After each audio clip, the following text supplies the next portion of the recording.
नमस्कार मित्रांनो, मी निसर्गोपचार तज्ञ स्वागत तोडकर आपलं मराठी वैद्य चॅनल मध्ये स्वागत करतो. उष्णता शरीरात वात पित्त कफ सोडलं तर दुसरं तिसरं काही नाही. आणि जे काय होतंय ते वातामुळे पित्तामुळे आणि कफामुळे होतंय. श्वास अडकायला लागला, तुम्हाला का लगेच दमा झाला असं म्हणू नका. दम्याचा त्रास असणारी माणसं वेगळे असतात. बरीच लोक मला दमा आहे म्हणतात आणि आमच्या इथं आल्यानंतर आम्ही 10 मिनिटात ओके करून देतोय. 10 मिनिटात घड्याळ लावून माझ्याकडे सगळ्यांची व्हिडिओ आहेत माझ्याकडे. तुम्हाला मी दाखवत मी म्हटलं नाही तर रात काढायला लागेल. 10 मिनिटात दमा ओके. आम्ही काही जादू करत नाही. आमच्याकडे काय असं काय आम्ही काही भस्म खायला घालत नाही देवाचा. आम्ही काय अंगात येते असलं काही भानगड नाही. ही निसर्गाची ताकद आहे. निसर्गात खूप इन्स्टंट गोष्टी आहेत. तुम्हाला माहिती नाही, तुमचा भरोसा नाही, तुमचा आयुर्वेदावरती भरोसा नाही. आयुर्वेद हा भारत देशाचा आहे, आपण ते मान्य करत नाही. अहो ऋषी मुनी आपल्या भारत देशात जन्माला आले. आयुर्वेद भारत देशाचा, जग मान्य करतंय. कोरोनामध्ये बाबा आयुर्वेदानं काड्याकुड्याने वाचवलं हे जग म्हणतंय. हा नमस्कार योग्य जग म्हणतंय. आम्ही म्हणतो का? आम्ही म्हणतोय आयुर्वेदिक औषधं खूप दिवस घ्यायला लागतात. त्याला जरा कोर्स करावा लागतोय. BP शुगरचा कोर्स करत नाही आयुष्यभर तुम्ही. थायरॉइडच्या गोळीचा कोर्स करत नाही आयुष्यभर तुम्ही. 2 महिने फक्त नारळीच्या मुळीचं करा. जरा बोलायला शिका, जरा ओरडून या कधीतरी, बघा ऑटोमॅटिक बॅलन्स होतात. 2 महिन्यात तुमचा थायरॉइड गायब होतोय. 2 महिने सलग केलं तर आयुष्यभर रिलीफ. आयुष्यभर गोळी घ्यायची गरज नाही. बीपीला थोडंसं धाडस दाखवा, काय मरत नाही. एकदा चक्कर आली, एकदा घाम फुटला म्हणजे तुम्ही मेलात असं नसतंय. लगेच होत नाही. 2 वर्ष लक्षणं दिसायला लागतात. हे आम्हाला सवय झाली आहे. जरा काय झालं की दवाखाना आठवतोय आपल्याला. जरासं काढा डोक्यातून, काही फरक पडत नाही. पूर्वीची लोक जगायचीत ना. आता आम्हाला काय झालंय, आता आपण हेल्थ कॉन्शियस म्हणतोय. नाही, तब्येतीची काळजी घ्यावीच लागेल. अहो तब्येतीची काळजी घ्यायची तर पिझ्झा बर्गर खाऊन कसं तब्येतीची काळजी होणार सांगा? हे पिझ्झा बर्गर नाही, आमच्या आईची शिळी भाकरी एकीकडे, एक भाकरी तुमच्या 10 पिझ्झा बर्गरला अशीच उडवून लावल. एवढी ताकद आहे आमच्या आईच्या हाताच्या भाकरीत. ती खातो का आपण? आम्ही भाकरी खात नाही, चपाती खातो. मगाशी सांगितल्याप्रमाणे गरम गरम चपाती उचलायची टाकायची, आम्ही ॲक्ट करून खायचं. हे चाललंय आज आमचं. अर्धी कच्ची कशाला? थोडंसं विनंती करतो, अर्ध कच्चं खायचं आहे ना तर भाज्या खावा, पालेभाज्या खायच्या. आम्हाला चालत नाही. आम्हाला कारल्याची भाजी आवडत नाही, भेंडीची भाजी नकोच. मग तुमची हाडं दुखणार तर काय होईल? कारल्याचं जर समजा, कारल्याचं तुम्हाला जर पित्तापासून खरंच जर रिलीफ पाहिजे असेल, श्वसन संस्था चांगली ठेवायची असेल, छातीतला कफ जर तुम्हाला काढूनच टाकायचं असेल तर कारल्याचा 2-3 चमचे रस प्यायचा आणि त्याच्यावर तांब्याभर पाणी प्यायचं. उलटी करायची लगेच ओके. ग्लासभर पिला तरी चालतंय. उलट रोज जर 2-2 चमचे प्यायला लागलात ना, शुगर पासून लांब राहाल तुम्ही. करून बघा या गोष्टी. तुम्हाला औषध सांगितलं ना, मी आता एखादं औषध देतो बघा, तुम्ही लगेच खाणार. 4 गोळ्या रोज खाणार. मेलं तरी, मरताना सुद्धा काय काय लोक मेलं तरी त्याच्यात तिथं नेऊन गोळ्या ठेवायला लागतात. तोवर जळतच नाही असं आहे. विचार करा, दवाखान्यातनं आणलेली माणसं. होय, हे पूर्वीची दारोडी परवडली. राग तुम्हाला वाटेल हे असं का म्हणतोय. पूर्वी दारोडं मेलं का नाही, हे ठेवल्याशिवाय कावळाच यायचा नाही, हे ठेवायला लागायचं. आणि ते त्यातला एक असतो का नाही असा वापरलेला, ते जाताना ते बी घेऊन जातो. म्हणजे हे तू मेल्यावर बी उपाशीच. का उपयोग आहे? आम्ही हाय ती मान्य करत नाही. कावळ्यानं कधी गोरं व्हायची क्रीम मागितल्या का कुठल्या ह्याच्यात? TV वरची जाहिरात बघितली, आईला ह्यात गोरं होतंय काय, चला जाऊन आपण बी घेऊया म्हणलाय कधी? काळ आहे तर काळ आहे, त्यानं मान्य केलं.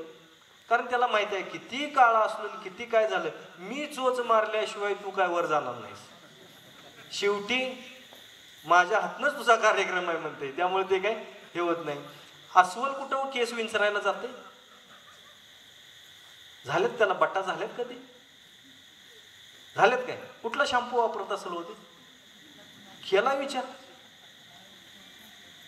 केस गळतीने अस्वल उघडं झालं हाय का कधी कुठं? नाही सांगा. आणि आम्ही 100 शॅम्पू लावतोय तरी आमची गुळगुळीत. तळपायाला तेल लावल्यासारखं घासतंय, खास खास खास खास खास खास. इकडं पण आवाज तसा आणि इकडं पण आवाज तसाच. हे काय चाललंय आमचं? आणि म्हणाय ना टेन्शन न माझी केस पिकायला आली. जगात तुला पृथ्वी फिरवायचं टेन्शन आहे ना, तू मेलास तर पृथ्वी कशी फिरणार? काहीच टेन्शन. अहो 97% आपण अनावश्यक गोष्टी विचार करतो माहितीये का. पोरग्याला गाडी द्यायची विचार करत असेल, कसं जाते कोणाला, जाय नाही तिकडं, त्याच्या नशिबात असेल परत येईल, नशिबात नसेल मरल तिकडं, नाहीतर द्यायचीच नाही. चुकीच्या गोष्टीचं कौतुक ऐकायचं नाही, चुकीच्या गोष्टीचं कौतुक कधी करायचं नाही. आमचा राजू एक नंबर गाडी चालते, आमच्या ह्यासनी काय येते, नुसतं असं धडधड करत जाते. आमचा राजू बघा गेलेला कळत नाही, आल्या वाऱ्यासारखा जातोय. तिघं घेते, तिघं पण काशी करायला होते तिघांची. ट्रक खाली डायरेक्ट तुमचा राजू मेला, ठीक आहे, पाय बी मोडला तर त्याचं सगळं शिशू जाग्यावर काढायला लागते राजूची. कशाला चुकीच्या बाबतीत कौतुक करायचं, बरोबर आहे का नाही. करायचं नाही ना, गाडी द्यायची नाही, विचार करायला नाही, टेन्शन करायला नाही. एकदाच सांगायचं, सरळ गेलास तर परत मिळेल, नाहीतर तू तुझं हिंड. हे आम्हाला लय टेन्शन असते. घर बांधताना 2 मुलगे असले तर 2 दरवाजे लागलेच ठेवते, म्हणजे नंतर तुम्ही वेगळं राहा हे आधीच सांगायचं. धाकट्याचा हा, थोरल्याचा हा, आणि तुझा दरवाजा तू गोट्यातच, नाहीतर शेतावरच्या. तो ठरलेला आहे, तुला बाकीचं काय काम आहे. मग एकच दरवाजा ठेवायचा आहे, गरज असेल आत ये, नसेल जा. घराच्या आशेनं कुणीही सांभाळेल मला, बरोबर आहे का नाही. कुणीही, हरीचं लाल आहेत सांभाळायला, पोरगच कशाला पाहिजे स्वतःचं. कुणीही सांभाळू शकते इस्टेट बघितल्यावर. शेवटपर्यंत इस्टेटच द्यायची नाही त्याला, मला कोण सांभाळेल त्याला. मग ते कुणाचंही असू दे, भावाचं असू दे, बहिणीचं असू दे, गावाचं असू दे, तिकडे हा त्या आशेनं सांभाळतात. आयतं खायचं पियाचं, व्यायाम करायचं निवांत. मरताना कुणाला द्या, नाही तर तिकडे कुणाला तरी जमा करा. शेवटी आयुष्य मस्तपैकी जगण्याने जाणे इथून बघा.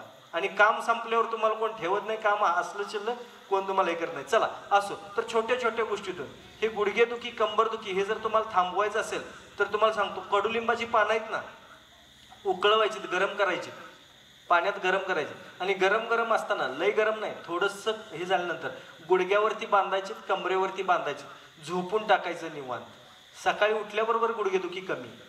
8 दिवस केलं गुडघेदुखी बंदच. ती वाटी बदला, आणि ते कप बदला, आणि ते ताट बदला, कुणी सांगितले, बरोबर आहे का नाही.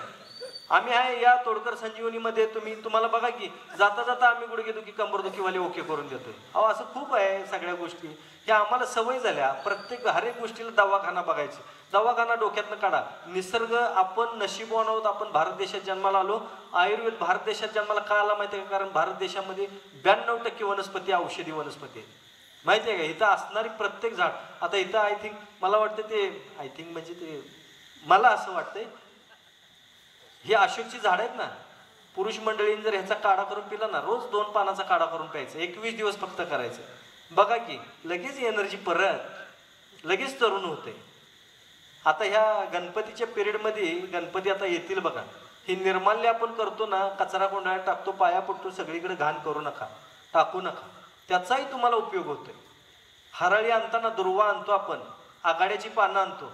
ह्या 5 दिवसांमध्ये आघाड्याच्या पानांचा काढा करून, किंवा त्याचे तुरे असतात ना, त्या तुऱ्यांचं 5 तुरे 3 ग्लास पाण्यामध्ये टाकायचं, आणि कडक उकळवायचं, 1 ग्लास करायचं, वस्त्रगाळ करायचं. हे 5 दिवस फक्त प्यायचं, 5 दिवस. किमान तुम्हाला 5 वर्षांनी तुम्ही लहान दिसायला लागणार. ह्या वर्षातच करून बघा. असं जर सलग 3 वर्ष केलं ना, 10 वर्षानं तुम्हाला कुणी तुमचं वय ओळखू शकत नाही, कुणीही. आता मगाशी आमदार साहेब वगैरे होते, तुम्ही पण होतात साहेब वरती, माझं वय विचारलं, मी सांगितलं मला वाटत नाही होत एवढं. मी काढा पितोय साहेब. आता बघा की गणपती ज्या दिवशी बसतात त्या दिवशी ग्लासभर वडायचीच, वडपाचची, हा हे करायला. ते बी खर्च नाही, फुकटच आहे काय, नुसता गॅसला खर्च येईल तुमच्या, तेवढाच खर्च आहे. आता चुलीवरचं काय नाही सोडा, आता गॅसवरच आहे. काढा करून प्यायचं, ओके. 5 दिवस पिलं की परत बघा वर्षभर कुठल्याही प्रकारचा आजार नाही, कुठल्याही प्रकारचा रोग नाही, कुठल्याही BP नाही, शुगर नाही, काहीच नाही. तुम्हाला नको असेल एवढं करायचं. कॅन्सर नको असेल, व्यायाम सगळ्यात जास्त. खाणं असं पाहिजे ना, आणि शरीर एवढं मजबूत पाहिजे ना, कुठलाही जंतू विषाणू आत घुसताच कामा नाही. आणि जरी घुसला तरी आपल्या पेशींच्या मध्ये एवढी ताकद पाहिजे, त्याला जाता जाता मारला पाहिजे.